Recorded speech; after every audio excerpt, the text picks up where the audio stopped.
Vamos então ler esta passagem bíblica, Números capítulo de número 13. Números 13, a partir do verso de número 17. Olha o que a Bíblia diz, Números 13, 17. Essa passagem bíblica que eu vou ler com você. A primeira vez que eu entrei dentro de um templo, de uma igreja, né, evangélica, foi pregado esta passagem bíblica que está aí na tela que nós vamos ler. Números, capítulo de número 13, verso 17 a seguir, que diz da seguinte forma: enviou-os, pois, Moisés a espiar a terra de Canaã, e disse-lhes: subi por aqui para o lado do sul, e subi a montanha, e vede que terra é, e o povo que nela habita, se é forte ou fraco, se é pouco ou muito. E como é a terra em que habita, se boa ou má, e quais são as cidades em que eles habitam, se em arraiais ou em fortalezas, também como é a terra, se fértil ou estéril, se nela há árvores ou não, e esforçai-vos, e tomai do fruto da terra. E era aqueles dias, os dias das primícias das uvas. Assim subiram e espiaram a terra, desde o deserto de Zim até Reobe, e entraram em Ramate, e habitaram, e subiram para o lado sul, e vieram até Hebrom, e estavam ali Aimã, Sesai e Taimai, filho de Anak. Hebrom foi edificada 7 anos antes de Zoan, no Egito. Depois foram até o vale de Escol, e dali cortaram um ramo de vide com um cacho de uva, o qual trouxeram 2 homens sobre uma vara, como também das romãs e dos figos. E chamaram aquele lugar Vale de Escol, por causa do cacho que dali cortaram os filhos de Israel. Que maravilha, hein? Que bênção. Deus abençoe. Marcelo Casagrande está nos acompanhando lá em Doutor Pedrinho, Santa Catarina. Um abraço, Casagrande, Angelina e toda a família aí em Santa Catarina. Um abraço grande, viu? Você que está nos acompanhando, preste atenção no que eu vou te falar. Eu quero ser bem breve no meu comentário para nós abrirmos oportunidade para as perguntas e respostas. Nós acabamos de ler uma passagem bíblica que aqui revela 2 tipos, né? 2 classes de pessoas, né? Moisés, eles estavam muito próximo da terra de Canaã, e Moisés estava prestes, né? Faltando poucos dias, podemos dizer alguns meses, para Deus o recolher. Então Deus manda Josué, Caleb e mais 10 espias, né? No total de 12, para espiar a terra de Canaã. Terra de Canaã que hoje é as terras de Israel. E quando eles recebem essa ordem, Moisés pega um homem de cada tribo, né? Israel tem 12 tribos, então cada tribo, Moisés escolheu um homem, né, um líder, e disse: vá até a terra de Canaã. E eu quero que vocês observem e me tragam um relatório de tudo o que há naquela terra. Se as cidades são fortalecidas ou se não são, se eles habitam em arraiais, né, em tendas, ou se eles moram em fortalezas. Entre lá e observe, né, se há bastante árvores ou se é uma terra deserta que não tem árvores. Eu quero um relatório de tudo o que vocês observar. Veja lá se os homens são fortes ou fracos, como que é a estrutura de vida dos habitantes de Canaã. E a Bíblia diz que esses 12 homens entraram na terra de Canaã, que hoje é a terra de Israel, que na época era habitado pelos cananeus. Porém, quando eles começaram a observar tudo que tinha ali naquela região, eles foram passando no relatório, anotando tudo. E ao cabo dos dias, chegaram até Moisés trazendo o relatório. E a Bíblia diz que aqueles 10 homens, eles estavam agregados, ajuntados, juntos. Porém, haviam dois, que era Josué e Calebe, que não estavam ligados naqueles outros 10. Moisés enviou 12. 10 daqueles 12 se ajuntaram. E 2, que era Josué e Calebe, eles não se ajuntaram com aqueles 10. A fé não combinou, a ideia não bateu, o pensamento não era igual, a sintonia espiritual não era a mesma. E a Bíblia diz que aqueles 10, então, se colocam primeiro diante de Moisés e disseram, realmente, a terra é boa, a terra mana leite e mel, a terra é próspera, porém, tem muitos problemas, mas muitos problemas naquela terra. Tem problemas que, se nós formos observar, a gente tem que chegar à conclusão que aquela terra não é para nós. Porque, primeiro, ali tem os filhos de Anak, que são homens grandes, são gigantes, que eles têm 6 dedos em cada mão e 6 dedos em cada pé. Nós temos um total de 10 dedos nas mãos e 10 dedos nos pés. Eles, o total dá 24 dedos. Outra coisa, eles são enormes. Eles são fortes, são altos, são grandes. Eles são tão grandes que, quando nós olhávamos para eles, nós nos sentíamos como gafanhotos. E eles, olhando para nós, também nos enxergavam como gafanhoto. E essa fala desses 10 homens não soou, sabe, de uma forma positiva aos ouvidos dos filhos de Israel. Pelo contrário, o espírito de covardia, de medo, o espírito de fracasso, o espírito de derrotismo tomou conta daquele povo ao ponto que Josué e Calebe percebeu o comportamento no olhar dos filhos de Israel e eles então tomam a frente e diz, calai-vos. Não é assim como vocês estão falando, calai-vos. Escuta, meu senhor, escute, Moisés. A terra tem gigantes sim, mas quem prometeu que nós iríamos tomar posse da terra que mana leite e mel é aquele que nos tirou da terra do Egito.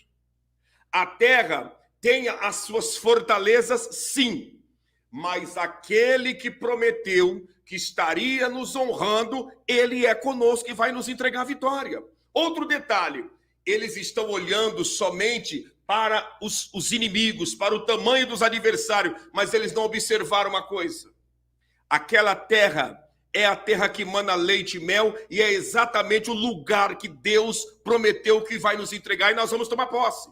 Moral da história, Moisés, escute. Nós tiramos aqui, tem aqui um cacho de uva que nós cortamos e trouxemos para ti. Esse cacho de uva precisou de 2 homens para trazer até a ti. Para pensar, gente, um cacho de uva que precisou de 2 homens para carregar. Eles cortaram uma verga, cortaram um caibro, né? E colocou aquele cacho de uva pendurado no meio ali e cada um veio trazendo, né? Aquele cacho de uva, sabe, pesado, grande. Uvas grandes, um cacho muito grande. E eles apresentaram a Moisés. Eu acredito, né, fazendo uma conjectura, que Josué e Calebe disseram assim, Moisés, escuta, o cacho de uva precisou de 2 homens. Moisés, nós não trouxemos uma melancia porque não teve condições. Imagina um cacho de uva, precisou de 2 homens, imagina uma melancia.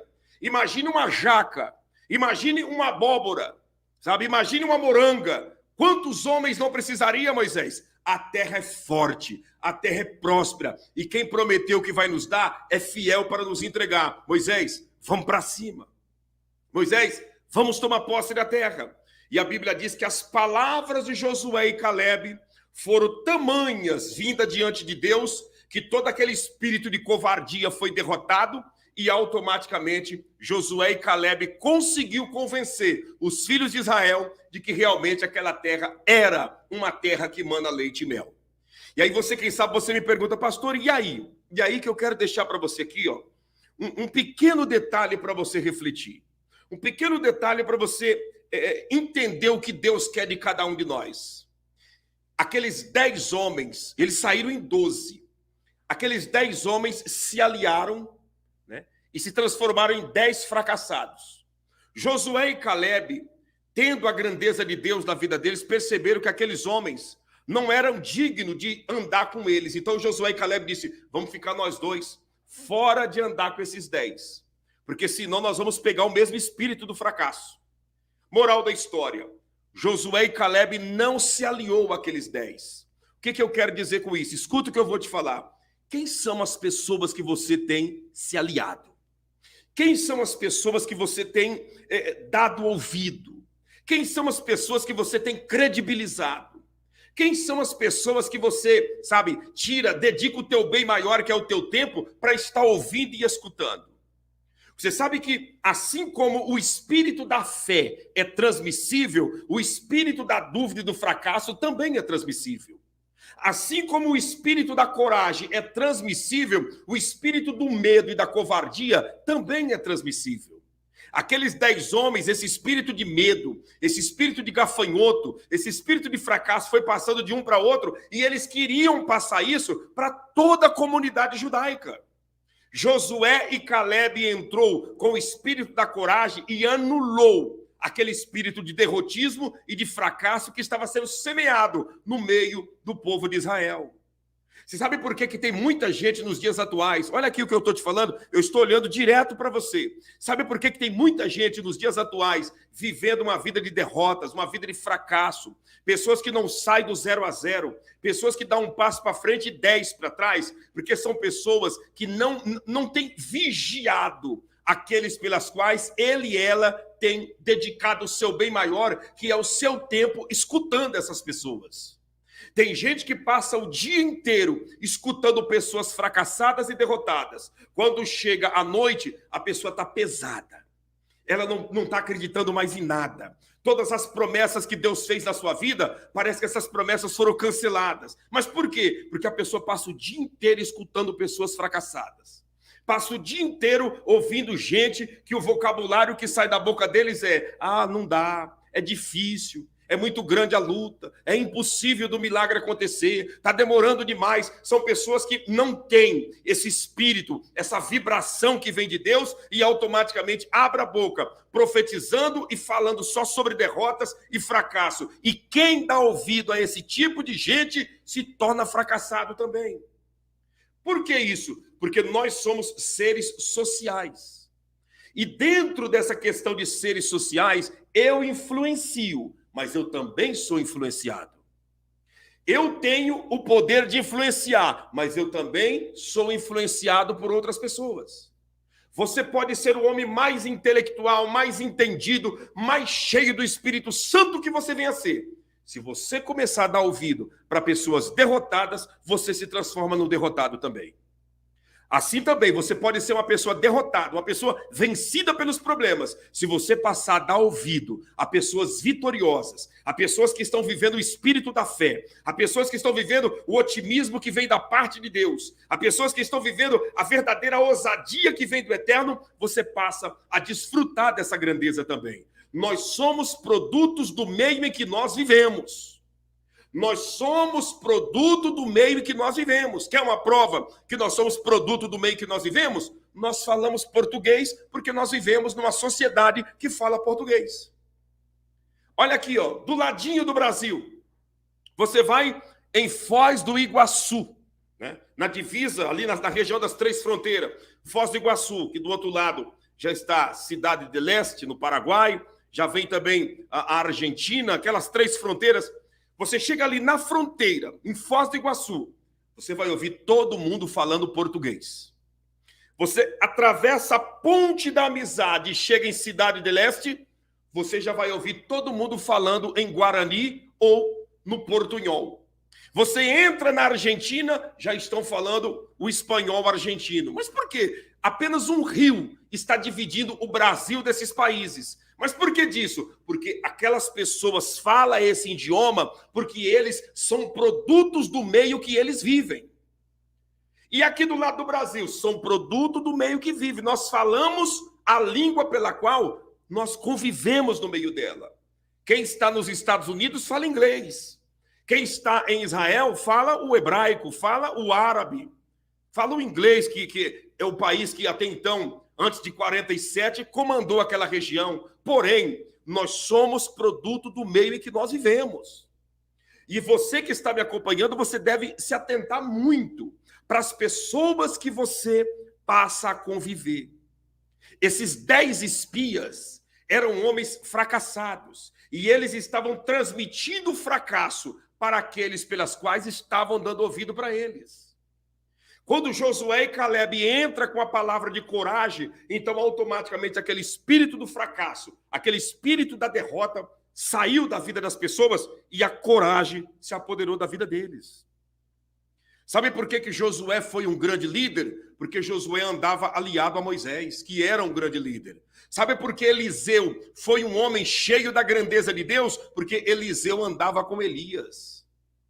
Você entende esse detalhe? Sabe por que Pedro, Tiago, João, os apóstolos fizeram a diferença? Porque eles andaram com Jesus.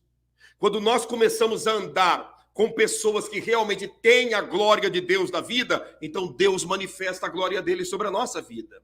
Quando nós começamos a credibilizar e dar ouvido a pessoas fracassadas, então o fracasso começa a fazer parte da nossa vida. Por exemplo, nós estamos agora para entrar num grande desafio, como diz, para entrar na pegada, para entrar na briga. Aonde, pastor? Nós estamos aí para entrar num propósito do jejum, o jejum do mês, o jejum coletivo. Se você ficar conosco nas lives até o dia que vai começar o jejum, então o espírito da fé, o espírito da coragem, o espírito, sabe, da ousadia passará a fazer parte da sua vida. Você passará a respirar e a transpirar esse espírito de coragem e no período do jejum, você vai estar conosco desafiando as suas próprias limitações. Mas se você é uma pessoa que, por exemplo, está dando uma passadinha aqui para dar uma espiada, para ver o que está acontecendo, e já, antes de acabar a live, você vai sair daqui para ouvir outras coisas que não vai te levar e te conduzir a nada, então o espírito do medo se apoderará de ti e você vai dizer o quê? Eu não dou conta de jejuar porque eu tomo remédio. Eu não consigo jejuar porque se eu ficar sem o café vai me dar dor de cabeça. Eu não consigo jejuar porque é muito tempo sem comer e sem beber, é perigoso eu ter um desmaio, eu ter uma vertigem. E aí começa a vir, sabe, as ideias de fracasso, isso e aquilo. Por quê? Porque nós somos produto do meio que nós vivemos. Nós somos produtos do meio em que nós, sabe, dedicamos mais o nosso tempo. Por que tem pessoas aqui, que há muito mais de um ano, já está conosco todos os meses fazendo jejum? Todos os meses fazendo jejum, e jejum forte, jejum forçado, jejum pão e água, jejum de Daniel só na salada, jejum só na fruta, jejum de 24 horas somente na água, sabe? Jejum forçado. Por que essas pessoas estão conseguindo? Porque essas pessoas estão respirando e vivendo o mesmo espírito da fé, o espírito da ousadia, da coragem, o espírito de entender que Deus é maior do que qualquer adversidade. E por que tem muitos que não tem essa pegada de partir para cima? Porque são pessoas que passam o dia inteiro ouvindo gente fracassada. Pessoas que passam o dia inteiro ouvindo pessoas derrotadas. Escuta o que eu estou te falando. Tem pessoas que que são dignas de você orar por elas, mas não são pessoas dignas de estar próximo de você. Tem gente que é digno de receber as tuas orações, mas não são dignas de estar andando contigo. Como assim, pastor? O senhor está fazendo acepção de pessoas? Não. Eu não estou fazendo acepção de pessoas. Quem faz essa diferenciação de pessoas não sou eu. Quem faz é o próprio Deus. Quem faz a diferenciação não sou eu. Quem faz a diferenciação é o próprio Deus. Como assim que Deus faz a diferenciação? Todo mundo não é filho de Deus? Não, não é todo mundo que é filho de Deus. Filho de Deus é aquele que realmente reconhece o sacrifício de Jesus e obedece à palavra dele. Aqueles que não fazem isso não é filho de Deus, é criatura. E dentro desse detalhe, a prova que Deus faz diferença de um para o outro é que existe o inferno. A prova que Deus não trata todo mundo igual é que existe o inferno. A prova evidente de que Deus não trata todos iguais é que existe o inferno. Se o inferno não existisse, então Deus estaria tratando todo mundo igual. Porque aí todo mundo estaria salvo, independente de quem quer que seja. Mas o inferno existe e essa é a prova de que Deus não trata todos iguais. Deus não trata todo mundo igual. E se Deus não trata todo mundo igual, por que eu vou me aliar a pessoas fracassadas? Se Deus não trata todo mundo igual, por que eu vou me aliar a pessoas que não querem nada com a grandeza de Deus? Se Deus não trata todo mundo igual, por que eu vou me aliar a pessoas que não acreditam no poder do Evangelho e da palavra de Jesus Cristo? Nós precisamos fazer esse peneirão, esse selecionado, e nos aliarmos com pessoas que querem vencer. Nos aliarmos com pessoas que querem triunfar. Por que eu estou te falando isso? Porque ainda resta alguns dias para nós entrarmos no propósito. Faltam alguns dias para nós entrarmos no desafio. E até lá, muita gente vai vir falando coisas na sua cabeça, tentando te colocar para baixo, tentando te mostrar só as desvantagens e não a bênção e a positividade.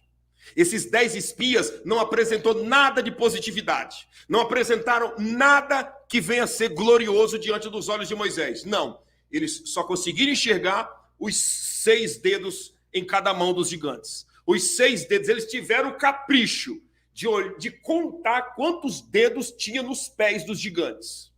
Eles tiveram o capricho de contar quantos dedos tinha nas mãos dos gigantes. E não tiveram foco para ver que a terra manava leite e mel, e quem prometeu a terra prometida já tinha tirado eles das garras de Faraó. Eles não tiveram a capacidade de entender o seguinte: espera aí, realmente são gigantes. Realmente tem essa quantidade de dedo nos pés e nas mãos. Porém, quem nos tirou das garras de Faraó é infinitamente poderoso.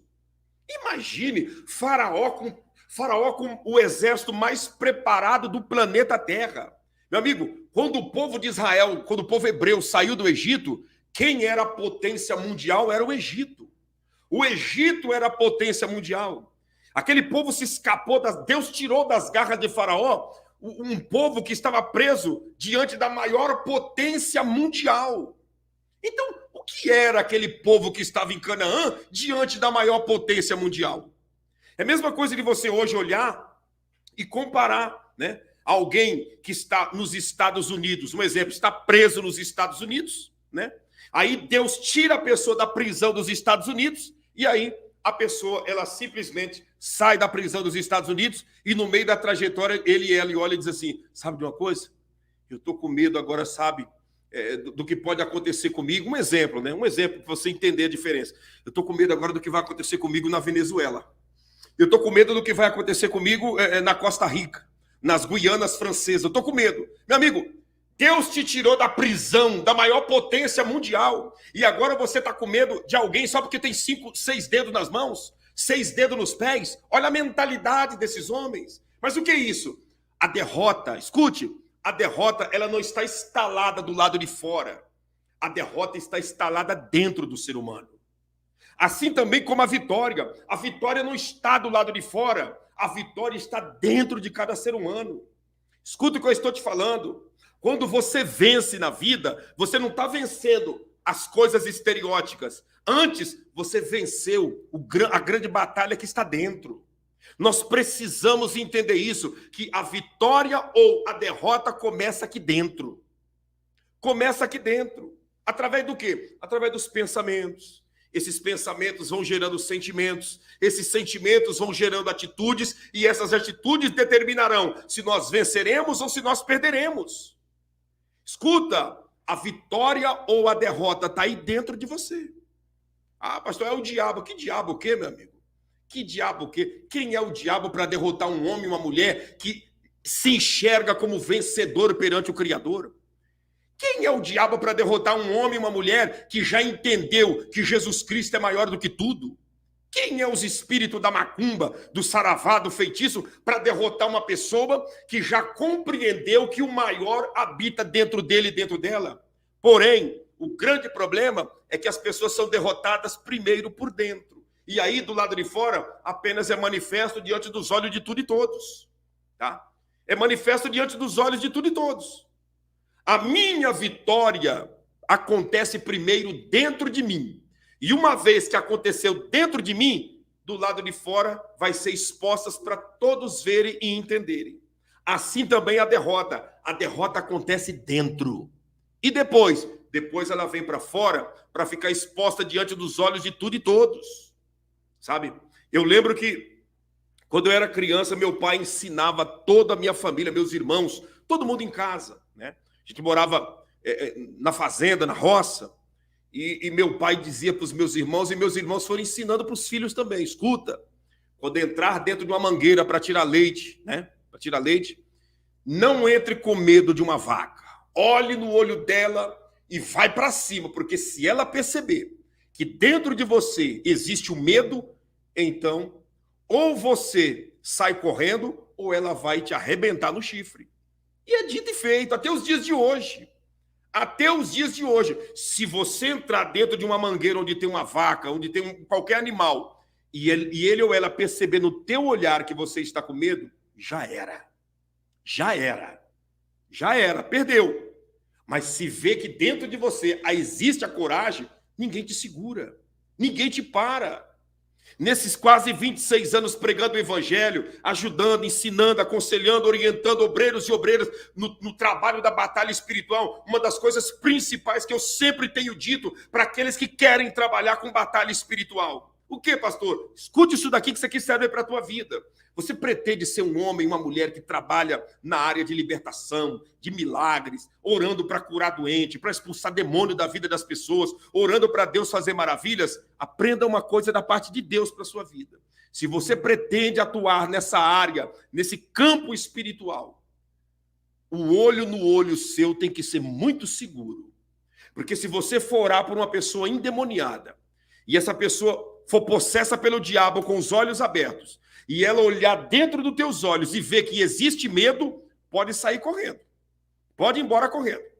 Se o medo se ele transparecer no teu olhar e o diabo vê, através do endemoniado, que há medo nos teus olhos, pode sair correndo. Mas por quê? Porque já era, meu amigo. Você não vai conseguir expulsar. Você não vai conseguir ajudar essa pessoa a ser liberta. Um dos grandes segredos está na coragem, na certeza que vem de dentro. Por que eu estou dizendo isso? Porque esses 10 espias aqui estavam possuídos pelo medo. Estava possuído pelo medo. O medo deles era tão grande que eles falaram para Moisés: nós nos víamos como gafanhotos, e assim também éramos diante dos olhos deles. Pronto. Eu me sinto um gafanhoto, então quem olhar para mim vai me ter como um gafanhoto. Eu me sinto, né, como ditado, um preto, pobre, coitado, derrotado, sem cabelo. Ai, meu Deus. Pronto, todo mundo vai me ver assim. Todo mundo vai dar ênfase assim. Por quê? O preto, pobre, sem cabelo. Pronto, estou derrotado. Porém, esse não é o foco, esse não é o alvo. Não interessa, com cabelo ou sem cabelo, Deus está comigo. Não interessa se é preto ou branco, Deus está comigo. Não interessa se é pobre ou rico, Deus está comigo e eu vou para cima. Pronto, mudou o foco, ninguém está nem entendendo e sabendo se tem ou não tem cabelo. As pessoas estão vendo é a autoridade. As pessoas estão vendo é a postura na presença de Deus. Agora, a pessoa começa a ver os defeitinhos que ele e ela tem. Ai, o meu nariz é pontudo, o meu nariz é achatado. Isso aqui. Começa a olhar para os defeitinhos, para as coisinhas, e o diabo vai montando nesses defeitos, nesse fracasso, nesse medo que está dentro da pessoa, e ele e ela não saem do lugar. Qualquer levante que vier, a pessoa é derrotada e sucumbida. Meu amigo, escute, a vitória começa dentro, e o fracasso também começa dentro. Não é do lado de fora. Não é as pessoas que estão fora que irão me derrotar. Não são as pessoas que estão fora que irão me vencer. Não são os demônios que estão fora que irão acabar comigo. Eu me permito primeiro dentro de mim. É dentro de mim que começa tudo a acontecer. É dentro, não é fora. Assim como a santidade começa dentro de mim, o pecado começa dentro. Tudo começa dentro. E depois é apenas exposto para quem está fora. E nós precisamos pegar esse exemplo desses espias se nós queremos triunfar. Se nós queremos vencer, se nós queremos dar a volta por cima, então nós temos que entender que tudo começa dentro. E guarda o que eu estou te falando. Você pretende trabalhar com cura, milagre, libertação, ajudar pessoas? O olho no olho tem que ser muito verdadeiro e corajoso. Porque o diabo sabe no olhar de uma pessoa se ela está com medo ou se ela está possuída da ousadia e da coragem. Satanás sabe. Se o ser humano, batendo o olho em outro ser humano, ele já consegue perceber quem está com medo e quem não está, imagina o diabo com a sua experiência milenar trabalhando contra a humanidade.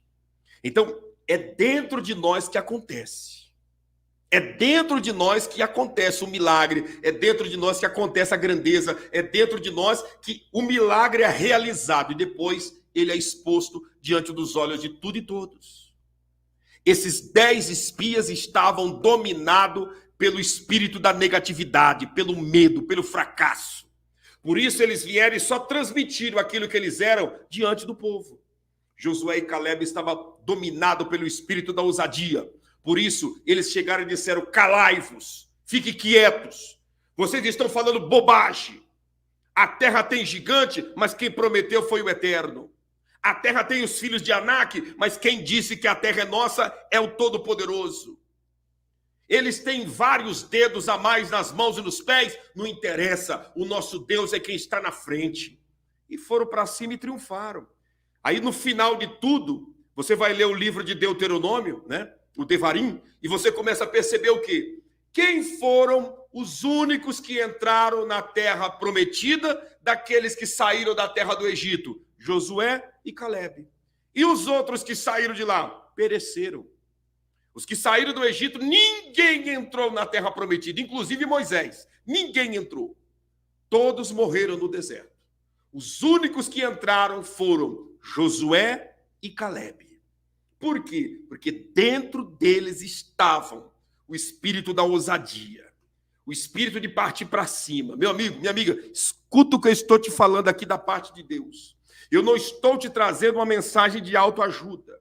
Eu estou te trazendo uma ajuda do alto, da parte de Deus. Escuta o que eu estou te falando.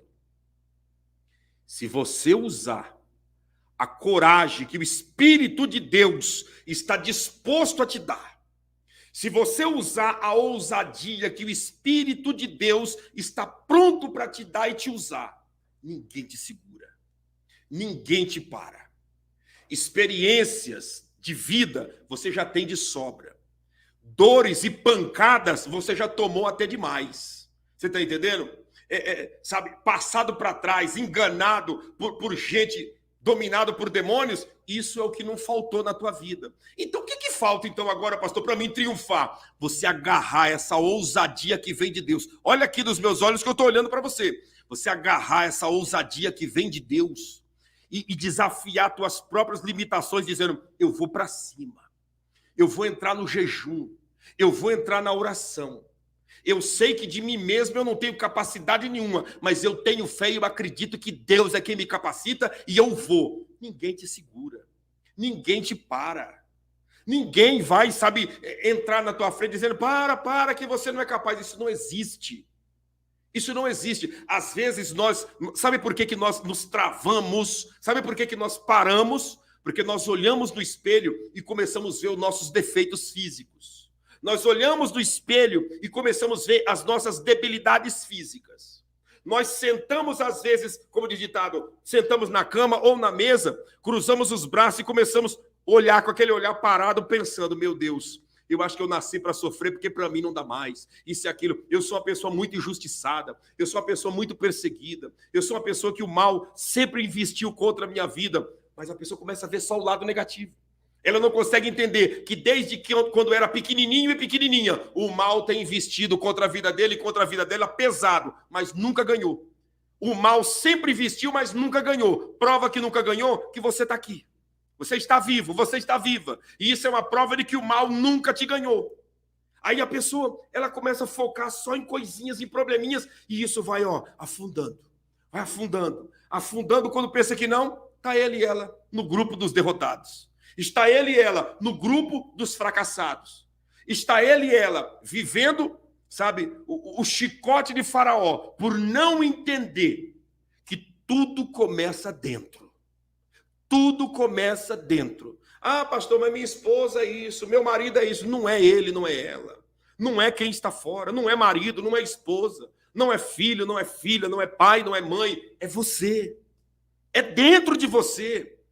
Ninguém, sabe, ninguém que está fora, escute isso, ninguém que está fora é responsável pela minha vitória ou pelo meu fracasso. Tudo começa dentro de mim. Você consegue entender? Ninguém é responsável pelo teu triunfo ou pelo teu fracasso. Tudo começa dentro de você.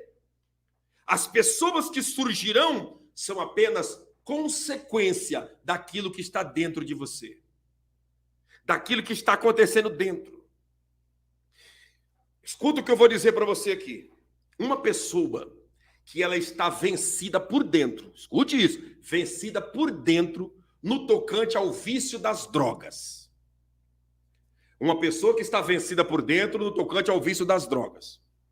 Ele e ela saem na rua e essa derrota que é o vício que está dentro dele e dentro dela faz ele e ela se identificar com os outros viciados que estão na rua. Então ele anda por aqui, tem uma multidão de 100 pessoas. Ele bate o olho e diz, aquele ali tem a droga que eu preciso. Aquela lá tem a droga que eu preciso. Mas como que a pessoa está conseguindo entender isso? Porque o vício que o derrotou está dentro e faz ele e ela entender e captar os outros derrotados que estão próximo dele e próximo dela. Você consegue compreender? Assim é a pessoa que está na bebida, né? A pessoa que está na bebida é a mesma coisa.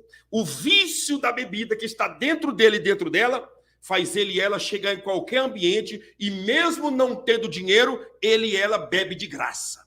Mas por quê? Porque o espírito que está dentro dele e dentro dela se identifica com aqueles que estão derrotados igual ele e ela está.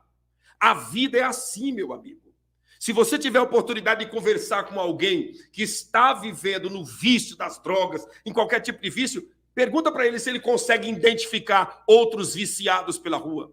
Tem pracinha da cidade que você vai e passa, você vê ali um menino andando de bicicleta, para você é normal. Para quem é viciado, ele já consegue identificar quem é o traficante. Por quê? Porque o espírito de derrota que está dentro dele se identifica com aquele espírito derrotado que está na vida do outro. Assim é o espírito da vitória.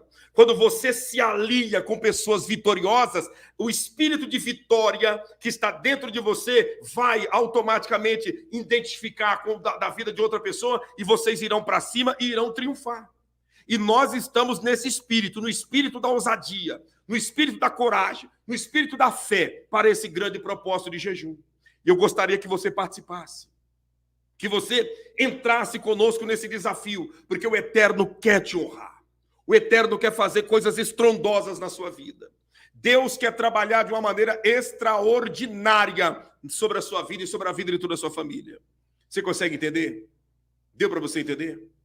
Essa é a grande realidade. Nós precisamos optar, escolher se nós queremos caminhar com esses 10 espias fracassados ou se nós queremos optar por um espírito como o de Josué e Caleb, que é a ousadia, que é a coragem, que é o partir para cima, que é o desafiar suas próprias limitações e capacidades. Eu vou fazer uma oração com você aqui agora. E após a oração, eu vou abrir para perguntas e respostas, e eu quero que você faça a sua pergunta, mas eu vou repetir novamente aqui para você. O segredo está na pergunta e não na resposta. Porque a pergunta que você fizer, dependendo da pergunta, pode desencadear um conhecimento que a maioria daqueles que aqui estão ainda não recebeu. Como também, dependendo da pergunta que você fizer, é só perca de tempo se a gente for responder. Então, pense na pergunta que você vai fazer. E pense não em você, pense em todos que estão assistindo essa programação, para que todos venham crescer com a resposta daquilo que você vai perguntar. E nós vamos para cima. Nós vamos na fé de Josué e Caleb. Nós vamos na fé que moveu o povo hebreu até a terra da promessa. Até a terra que mana leite e mel. Enquanto os gigantes estavam focados em 6 dedos em cada mão, enquanto os 10 espias estavam focados em 6 dedos de cada mão dos gigantes, Josué e Caleb estavam focados no tamanho do cacho de uva. Enquanto os 10 espias estavam focados em quantos dedos tinham nos pés daquele gigante, Josué e Caleb estavam focados, sabe em quê? Imagine, se o cacho de uva é desse tamanho, imagine o tamanho que não é uma melancia. Imagina o tamanho que não é uma moranga. Para pensar, imagina o tamanho que não é, sabe, uma cabeça de repolho. Imagina o tamanho que não é um pé de alface nessa terra. Imagine. É que está no meio das minhas fotos aqui, senão eu iria mostrar para você que essa terra que mana leite e mel, que é a terra de Israel, ela continua manando leite e mel até hoje, sendo as cidades edificadas em cima da rocha e da areia. Eu não sei se a minha esposa tem, se ela conseguir encontrar lá no celular e trazer para mim aqui, eu vou mostrar para você.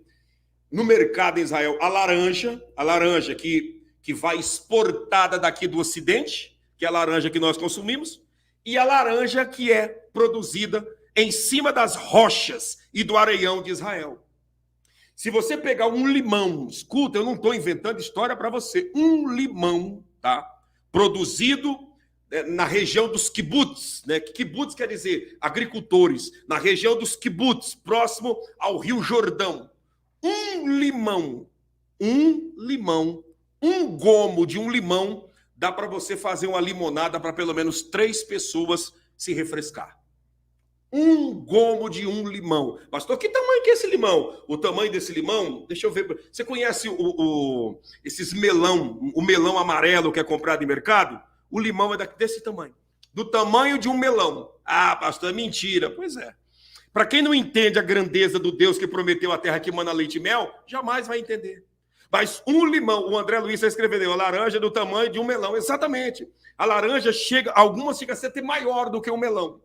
E um limão, nós temos aqui esses limão verdinho, né? Limão verdinho, limão galego, limão Tahiti. Um limão desse lá é do tamanho de um melão. É isso. Eu não estou inventando história para você, não. Hoje, você vai lá no mercado Mahané Yudá, que é o mercado central ali na avenida da Yafo Street, um cacho de uva de 2,5 kg a 3 quilos. Um cacho de uva. A terra mana leite e mel até hoje. E Josué e Caleb sabia que isso seria eterno, porque quem prometeu não mente. Como a Mônica está dizendo, a romã também. A romã é gigante. Gigante as romãs. Romã enorme. Você pega a romã na mão, você diz, meu Deus, que fruta é essa? Uma romã. Aí você corta ela está cheio de gominhos, né? Cheio de gominhos vermelhinhos, né? E aí eles costumam, né, comer aquela romã com mel, né? Romã com mel, o metucá, né? Que é o doce e suave, né? Então vai passando o mel e coloca os grãos da romã, que são grandes, na colher e joga mel em cima e vai comendo. É isso. O Deus que prometeu para Moisés a terra que mana leite e mel, através de Caleb, fez eles possuir essa terra. E até hoje essa terra mana leite e mel. Até hoje. Você desce para a região, né? Para a região de Asdod, Ascalon, todas aquelas cidades que já faz quase divisa com a faixa de Gaza. Você encontra lá os agricultores que criam vacas. Tem vaca lá de dar mais de 40 litros de leite por dia. Como assim, pastor? Pois é, parece que eu estou aqui pregando um evangelástico, inventando uma conversa, né? Representa até que eu estou aumentando, porque às vezes nós lemos a Bíblia e não conseguimos visualizar que aquilo que está escrito, quem prometeu, é o Deus que reina por todo sempre. Nós lemos na Bíblia, mas a gente olha e diz, eu acho que esse negócio de maná leite e mel, esse negócio do cacho de uva que precisou de 2 homens, isso aí foi lá para antigamente. Hoje não, hoje é tudo normal. Não é tudo normal, não. Israel não é tudo normal. As frutas que você colhe no deserto são frutas gigantescas. Isso sem falar as tâmaras.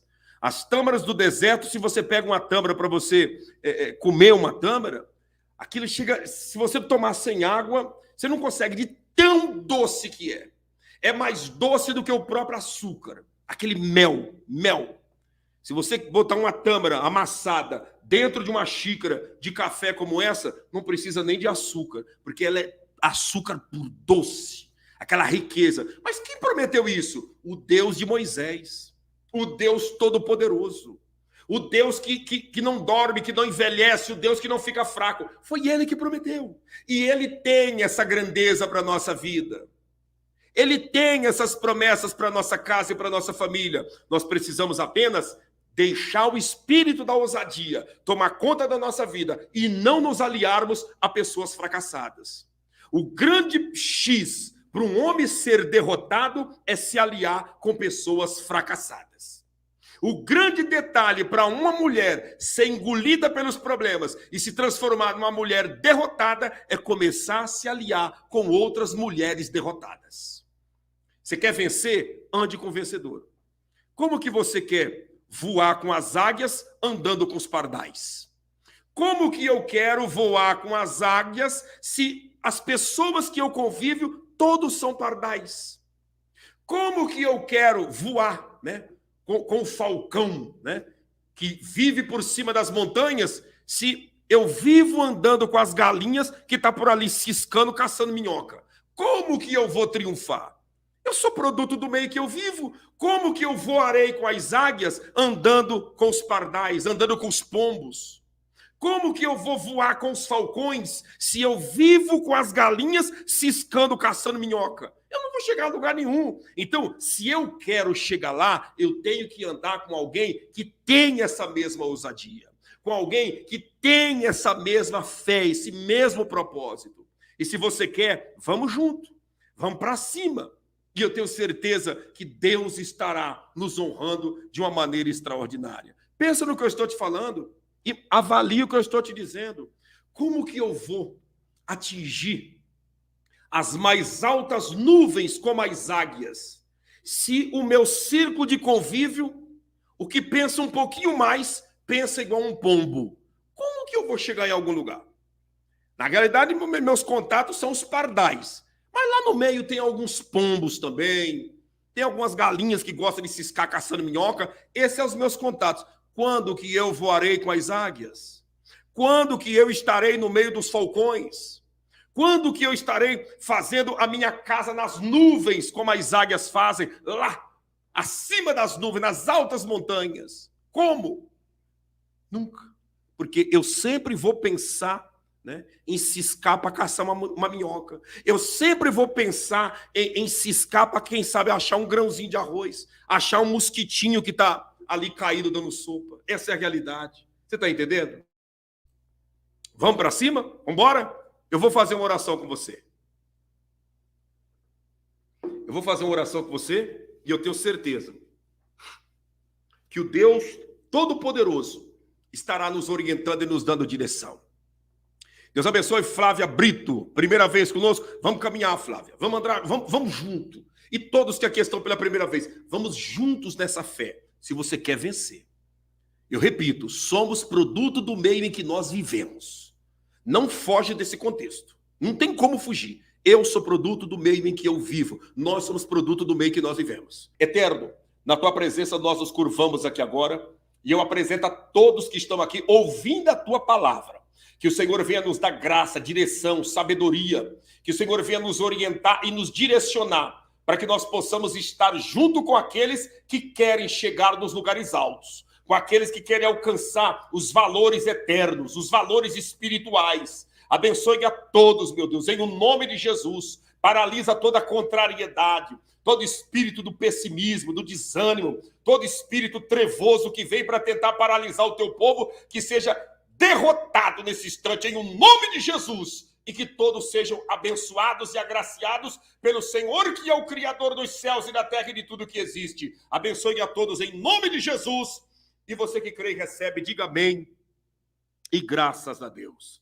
Baruch Hashem, graças a Deus por essa oportunidade.